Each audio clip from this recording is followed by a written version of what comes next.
सुंदर अशी गाडी पाहिली आणि मुश्रीफ ड्रायव्हरचं निर्वाद वर्चस्व. मित्रांनो, आज एक भव्य दिव्य ओपनचं मैदान पार पडतंय. रोहितदादा केसरी एक शिव माळशिरसकरांचं ओपनचं मैदान आणि या मैदानातील सेमी क्रमांक 2 सुटला. या सेमी क्रमांक 2मध्ये होता बैलगाडी क्षेत्रातील प्रसिद्ध नामवंत ड्रायव्हर विठ्ठल बोरकर आणि अजय शेठ कलेडोन यांचा चिक्या आणि त्याला साथ दिली दहेगावचा पाखरेने.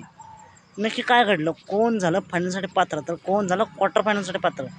मित्रांनो, या सेमी क्रमांक 2मध्ये 2 गाड्यांच्या काटाकी लढत झाली, पण शेवटच्या क्षणाला निकाल घेतला, सुट्टाच निकाल घेतला आणि गाडी सेमीपासून फायनलसाठी पात्र झाली. ती गाडी होती निकाल सेमी क्रमांक 2चा निकाल आहे. तास क्रमांक 2वरून धावलेली गाडी विठ्ठलाना आणि अजय शेठ कलेडोन यांचा चिक्या आणि दहेगावकरांचा पाखऱ्या ही गाडी फायनलसाठी पात्र झाली. या गाडीला फायनलसाठी खूप साऱ्या शुभेच्छा. मित्रांनो, असेच निकाल पाहण्यासाठी आत्ताच चॅनलला सबस्क्राईब करा, लाईक करा आणि शेअर करा. चालतं मग भेटू पुन्हा एकदा अपडेट्स आहे भन्नाट अशा नवीन व्हिडिओमध्ये.